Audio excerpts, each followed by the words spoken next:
Hello everyone, welcome back to your own channel. आज हम करने जा रहे हैं आपकी worksheet number 19 subject science class 9 हमारी डेट 18 अगस्त के लिए। तो चलिए शुरू करते हैं। आज का जो टॉपिक है हमारी वर्कशीट का वो है फंडामेंटल यूनिट ऑफ लाइफ। ठीक है, हम जानते हैं कि जो सेल है वो एक बेसिक फंक्शनल यूनिट है लाइफ की। But what are life processes and how does a cell perform them. क्या होती है लाइफ प्रोसेसेस और सेल है वो कैसे इनको करता है। देखो, हम सब जानते हैं कि जो लिविंग ऑर्गेनिजम्स हैं उसमें कुछ ना कुछ स्पेशल लक्षण होते हैं, जैसे वो बढ़ते हैं, ग्रो करते हैं, एक्सक्रीट करते हैं, वेस्ट मटेरियल बाहर निकालते हैं, उनको फूड चाहिए, वो सांस लेते हैं, सांस छोड़ते हैं, ये सारे प्रोसेस होते हैं। तो ये सारी नेसेसरी एक्टिविटीज़ हैं, बहुत ज़रूरी एक्टिविटीज़ हैं ये हमारी लाइफ प्रोसेस का एक पार्ट है जिसको हम लाइफ प्रोसेसेस बोलते हैं। जो ये एक्टिविटीज़ हैं जो हमारे लिए बहुत ज़रूरी है, ये क्या है? Life processes. इनको हम परफॉर्म करते हैं in every living cell by exchange of necessary substances. हर एक लिविंग सेल के अंदर, तो सेल है उसके अंदर स्पेशल कंपोनेंट होता है जिसको हम बोलते हैं सेल ऑर्गेनेलीज। और हर एक ऑर्गेनेली एक स्पेसिफिक टास्क, एक स्पेशल उसका अपना खुद का काम होता है। सबको अलग अलग ऐसे बांटा होता है ना, इस तरीके से हर एक ऑर्गेनेली का अपना काम होता है। तो सेल क्या करता है, वो परफॉर्म कर सकता है सारे फंक्शंस को सिर्फ इन ऑर्गेनेलीज की वजह से ही। हर एक सेल है उसके अंदर प्लाज्मा मेम्ब्रेन होती है, एक न्यूक्लियस होता है और एक साइटोप्लाज्म होता है। ये हेल्प करते हैं सेल को अलग अलग चीज़ें करने में, अलग अलग काम एक्टिविटीज़ करने में। ठीक है, तो ये जो प्लाज्मा है, सेल मेम्ब्रेन है, इसका फंक्शन क्या है, क्या काम करते हैं ये। तो देखो, ये आउटर मोस्ट कवरिंग है सेल की, जो सेल की जो बाहरी परत है वो है ये। तो जो प्लाज्मा मेम्ब्रेन है उससे क्या होता है, एंट्री होती है, कोई अंदर आता है या बाहर निकलता है, एग्जिट होता है, जो नेसेसरी मटेरियल होते हैं। ठीक है, सेल के अंदर जो आते हैं और जाते रहते हैं सेल के अंदर, उनका वो किसके थ्रू होते हैं, सेल मेम्ब्रेन के थ्रू होती है। कुछ ही मटेरियल है जो पास कर सकते हैं इसके अंदर से, सभी नहीं जा सकते। कुछ ही चीज़ें हैं जो इसके अंदर जा सकती हैं और जो इसके अंदर से बाहर आ सकती हैं। तो इसलिए ये क्या इस बोलते हैं, इसको हम सेलेक्टिवली परमिएबल मेम्ब्रेन बोलते हैं। ठीक है, तो जो नेसेसरी मटेरियल होते हैं जैसे O2 हो गया, CO2, न्यूट्रिएंट्स, वाटर, ये एंटर कर सकते हैं और एग्जिट कर सकते हैं सेल में थ्रू इस जो ये प्लाज्मा मेम्ब्रेन होती है इसकी हेल्प से। कौन सी प्रोसेस की हेल्प से? डिफ्यूजन और ऑस्मोसिस प्रोसेस। डिफ्यूजन क्या होता है? Movement of a substance from a region of high concentration to a region where its concentration is लो।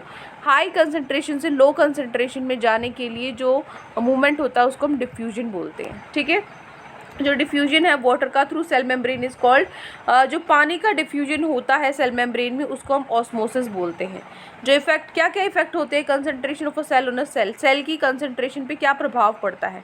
तो सॉल्यूशन इसके हिसाब से तीन चीज़ों में बांटा गया है।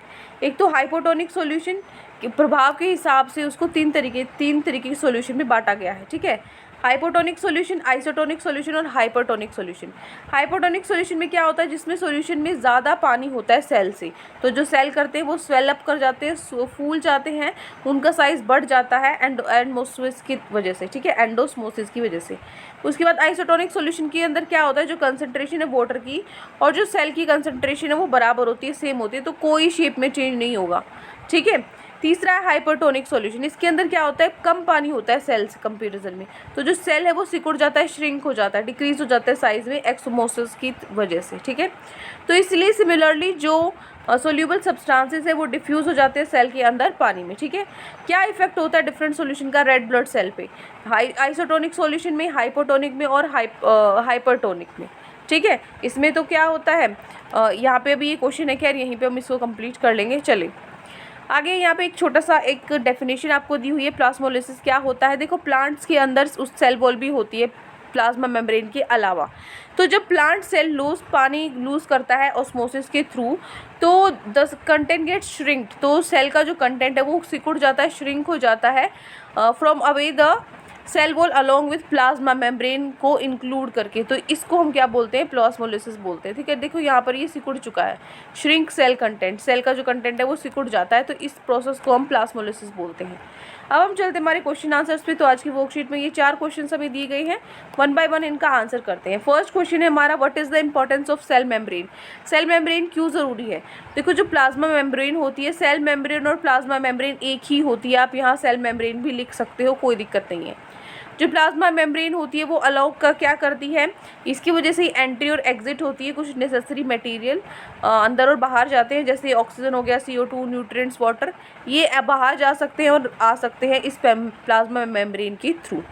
ठीक है, चलिए, या फिर आप क्या कर लीजिए, यहाँ पे यहाँ तक भी लिख सकते हो इसको एक्स्ट्रा तक, ठीक है ना। अगर आपको और छोटा करना है तो आप यहाँ तक भी इसको लिख सकते हो, ये लाइन आप काट सकते हो क्योंकि ये मैंने ऊपर लिखी हुई है, ठीक है, मर्जी है, ये भी ठीक है, ठीक है। चलो फर्स्ट क्वेश्चन हो गया। सेकंड देखो, explain plasmolysis with diagram. Diagram की हेल्प से आपको ये प्रोसेस बताना है। तो देखो ये इसको कैसे करेंगे, क्या लिखेंगे, प्लाज्मोलिसिस अभी हमने डेफिनेशन पढ़ी है, जब भी प्लांट जो है प्लांट सेल होता है वो पानी उसके अंदर से जाता है ऑस्मोसिस प्रोसेस के थ्रू, तो जो सेल का कंटेंट है वो श्रिंक हो जाता है, सिकुड़ जाता है, ठीक है, away from the cell wall along with plasma membrane. This phenomenon is known as plasmolysis, ठीक है। नीचे डायग्राम के साथ एक्सप्लेन करना है आपको, तो ये डायग्राम आपको बनाना है।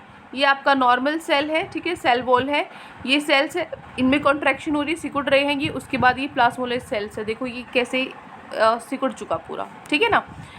तो ये हो गया आपका क्वेश्चन नंबर 2। नेक्स्ट क्वेश्चन है question third, which part of the cell is permeable. कौन सा पार्ट सेल का परमिएबल होता है। अभी हमने किया था ना कि जो प्लाज्मा मेम्ब्रेन है या सेल मेम्ब्रेन जिसको हम बोलते हैं वो सेलेक्टिवली परमिएबल मेम्ब्रेन होती है, तो आंसर लिख दोगे द सेल या फिर प्लाज्मा मेम्ब्रेन, ठीक है। ये बस छोटा सा इसका आंसर। थर्ड क्वेश्चन हो गया। फोर्थ क्वेश्चन लास्ट जो क्वेश्चन है हमारा, what changes will occur in raisin and RBC when they are placed inside a hypotonic solution and why. अगर आप रेजिन को आरबीसी या फिर आरबीसी को इसमें रखते हो, हाइपोटोनिक सॉल्यूशन में रखते हो, तो क्या होगा। रेजिन क्या होती है, जो किशमिश होती है वो होती है, और ये क्या है, रेड ब्लड सेल्स हैं जो हमारे, तो ये क्या हो जाएंगे, आरबीसी और raisin both are likely to swell up, फूल जाएंगे ये, ठीक है।